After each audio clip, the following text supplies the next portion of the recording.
Today, I'm going to be doing a sports graphic design breakdown on this Mohamed Salah poster that I done the other day. I'm going to go through every steps that I've done to make this poster. So as you can see on the right, I've made most of my stuff into folders, which just makes everything way more easier to understand when I'm doing the steps of making a poster. So I'll start off with, the full shot of Mohamed Salah, as you can see there. I did the mid shot and the back of jersey. The first thing I'm going to get into is the full picture of Mohamed Salah. The first thing that I always start off with is the camera raw filter. It's something that I've already edited before when I was doing it. This is something that I think everyone needs to use when doing sports graphic design and graphic design in general. And then here you can see it's got a lot of different stuff that you can do, so light, color, effects, and etc. I'm gonna add a shadow underneath his foot. Shadows in Photoshop is something that's very important, especially in sports graphic design, as when you're making designs in sports, you tend to use a full body shot like what I've done here, and you want the object to make it look like it's standing on something and not just standing randomly somewhere. I did see a couple of weeks ago on Liverpool's Twitter page a mistake that a lot of people wouldn't realize, but something that I realized is with the shadows. So as you can see on this Liverpool one that they made, it's a good graphic design, don't get me wrong, with the the text on the grass to make it look like it's the actual paint. Just off the first base, you can see that the grass picture is done at night time. The picture of Salah is taken during when it's just during when the sun's out. And as you can see here, there's no shadows under his foot. As you can see, it's cut out as well. Just it looks way more better, way more simpler.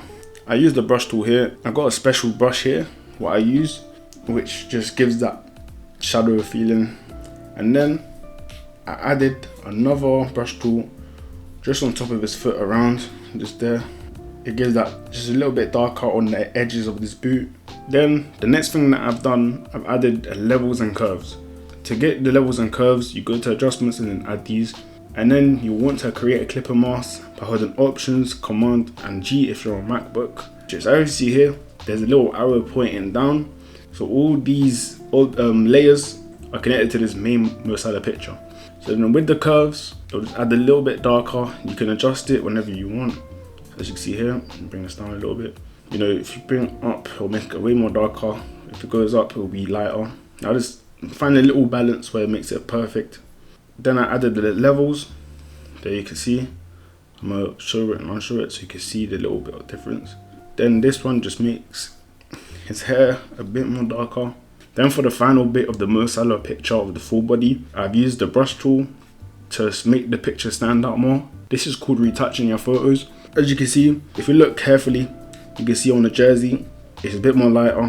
His arms a bit more lighter on the edges. And yeah, it just makes the kit stand out a bit more. I've inverted it to make the outside look a bit more lighter and darker inside. Yeah, that's what I've done for the Mohamed Salah full body picture. The mid shot of Mohamed Salah holding the ball. I ain't done too much on this one, as you can see, because I kind of kept this one more simple. Then I added a paintbrush just between the picture of Mohamed Salah holding the ball and the picture of Anfield. This is something that you need to do a lot in sports graphic design when there's an object in front.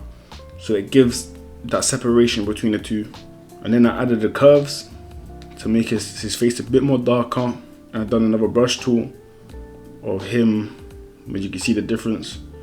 The jersey at the front, a bit more dark, lighter, I mean. Every time you're doing this, you want to add the overlay. Or you can mess about with it if you want, but this is what it originally looks like without the overlay. As you can see the white brush and black brush together, and then the white brush at the back. And then always add the overlay, because that's something that you need to do to make it stand out way more. Then finally, I'm gonna go on to the back of Mohamed Salah's jersey. As you can see from these two pictures, this picture is not the best quality. I mean, it doesn't really matter when you're just doing work to practice. For this one, I added levels to make it brighter. Curves, it doesn't do too much, but you can see the difference there. Makes the darker tones a bit more darker around here on his hair.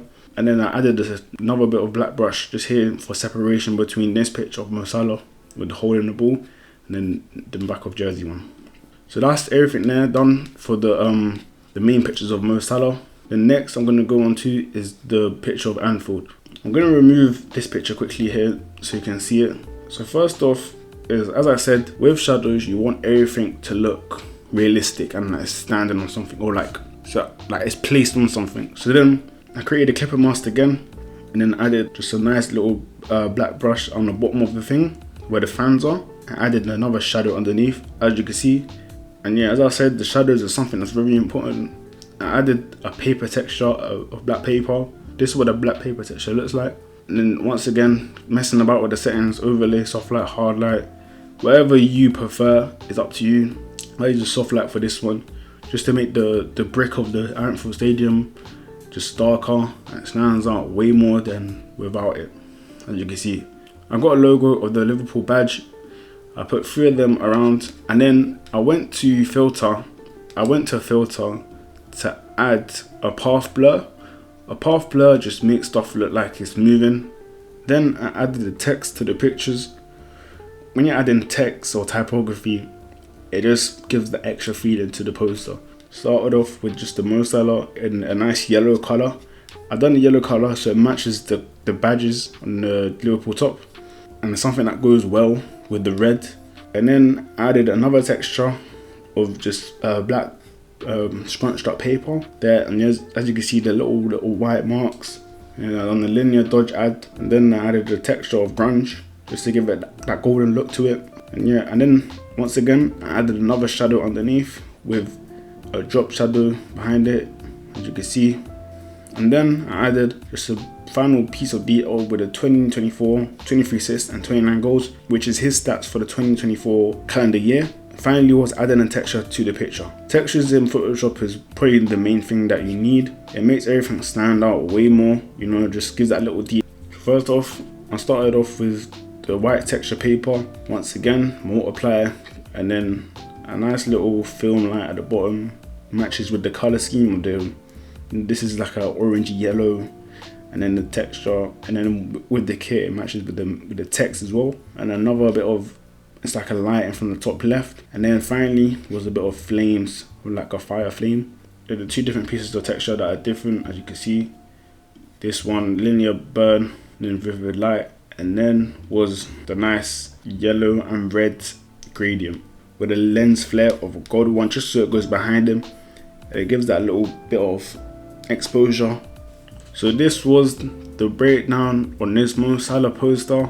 I hope you enjoyed what you've seen. I hope you can get some tips that will help your sports graphic design posters.